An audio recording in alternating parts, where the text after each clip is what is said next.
Hi everyone. In this session, I want to discuss about the analysis of bars of varying sections. So here I have taken a bar having three cross sections. So let us say I am taking this section as section 1 and this one as section 2 and this one as section 3. Let us say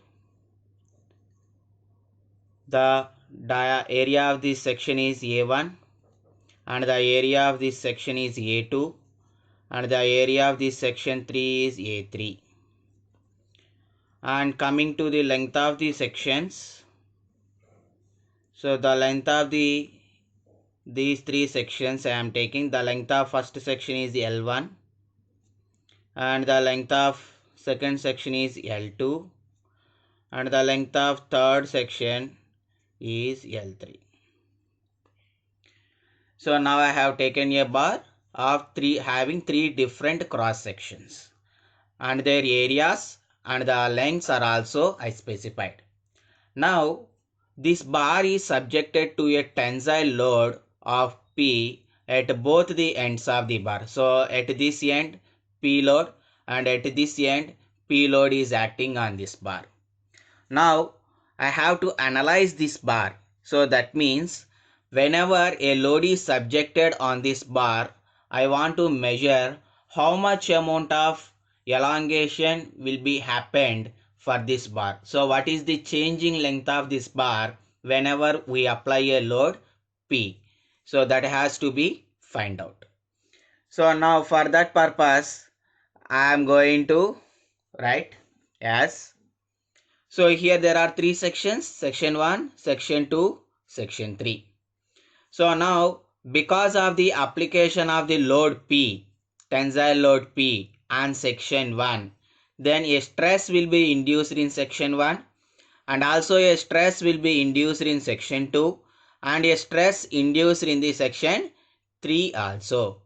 So let us say stress induced in section 1. So the stress is denoted by the letter sigma and it is section 1 means sigma 1 is equals to.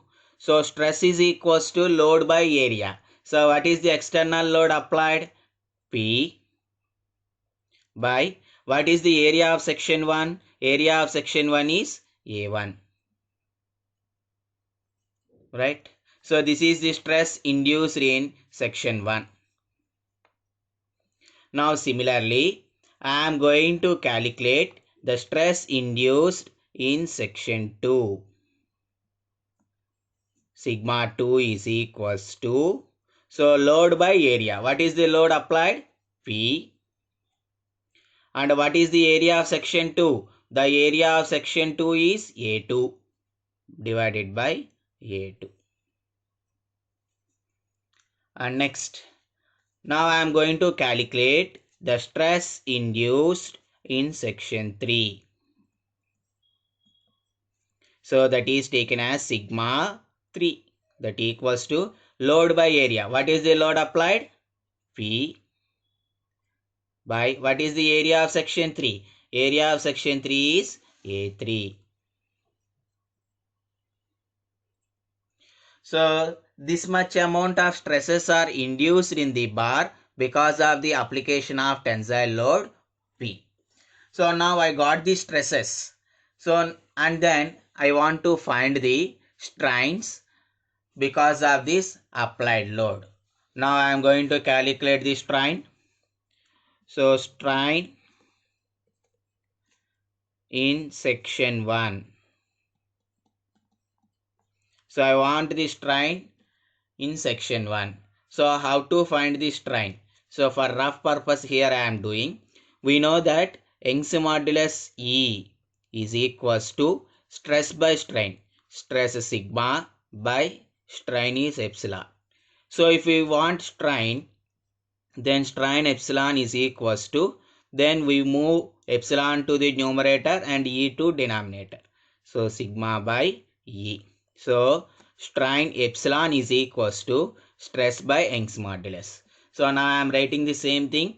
Strain in section 1 is epsilon 1, that equals to, then sigma 1 stress in section 1 by Young's modulus E1. So that is Young's modulus of section 1. So section 1 Young's modulus, how much I am taking? E1. So then strain will be equals to sigma 1 by E1.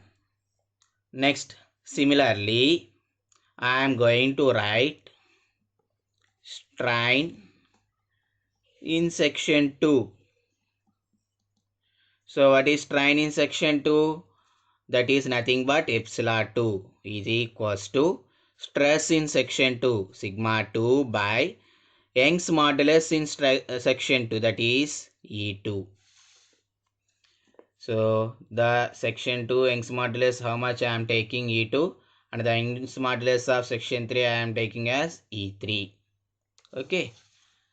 So now I am going to calculate the strain in section 3.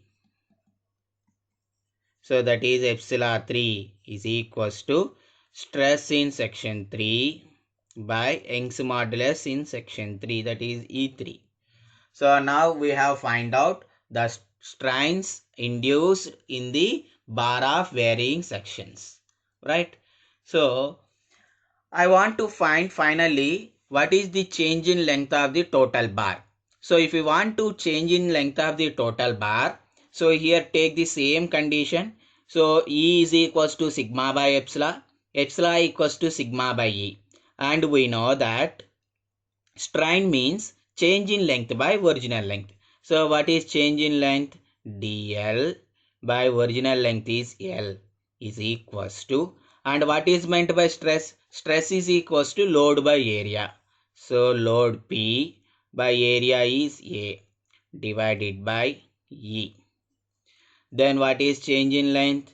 Change in length dl is equals to, L will comes to numerator. So PL divided by A will come to denominator, AE. Right? So the changing length is equals to PL by AE. Now let us calculate the changing length of each section.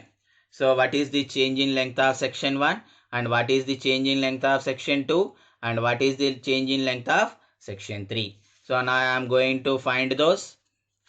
Change in length of section 1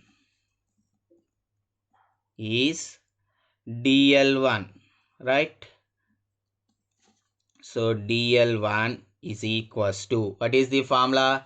PL by A. So load applied is same P, and what is the length of section 1? L1 by, what is the area of section 1? A1, and what is the Young's modulus of section 1? E1, right? So similarly we have to calculate for change in length of section 2. Then what about the formula? dl2 is equals to PL2 divided by A2 E2, right? And similarly I am calculating the changing length of section 3.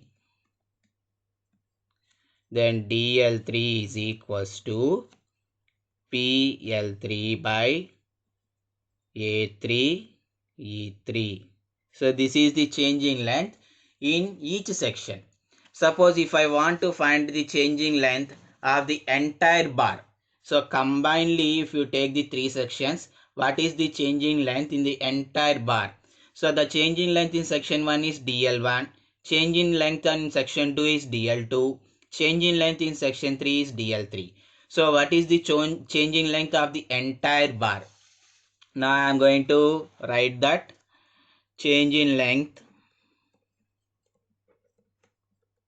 of entire bar, that equals to dl, and I am taking that dl as sum of change in length of three sections, that is dl1 plus dl2 plus dl3. So therefore, what is the total change in length? dl is equals to, what is dl1? pl1 by a1 e1 plus what is dl2? pl2 by a2 e2 plus what is dl3? pl3 by a3 e3. So that equals to, here in the all the three terms p is common. Now I am taking p as common. Then what is the expression we will get? L1 by a1 e1 plus L2 by a2 e2 plus L3 by a3 e3. So like that we will calculate the total changing length of a bar of varying cross sections, right? So this is the expression of final changing length of the entire bar. So here I have taken the Young's modulus as E1, E2, E3 for each section. So what is that meaning? The section 1 is manufactured with material 1. Section 2 is manufactured with material 2. Section 3 is manufactured with material 3. So that means either you can take section 1 material is aluminium, section 2 material is steel, section 3 material is copper. So that means these three bars are combined as a single bar with three materials. So that's why I have taken the Young's modulus as different one. Suppose if the entire material is manufactured with a single material. So that means section 1, section 2, section 3 is manufactured either with aluminium. Entire section is with aluminium or copper or stainless steel, whatever it may be you can take. So if you manufacture the entire bar with a single material, then the Young's modulus of these three sections will be equal. So then what I can write? E1 equals to E2 equals to E3, that equals to E I can write. So then what about the final change in length expression?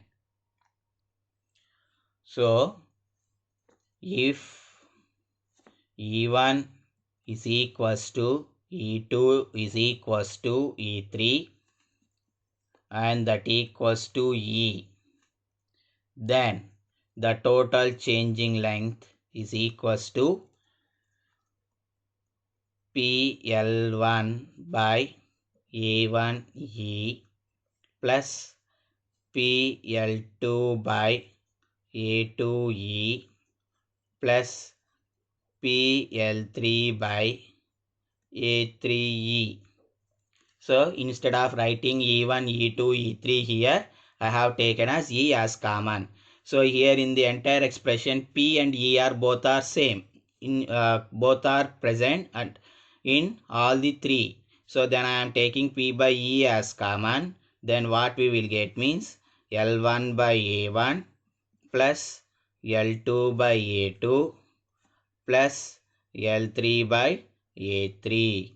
So this is the total changing length of the bar when the entire bar is manufactured with the same material, right? So like this we will analyze the bar of having varying cross sections, right? So I hope you understand this one. So if you understand, please like this video and subscribe to the channel. Thank you.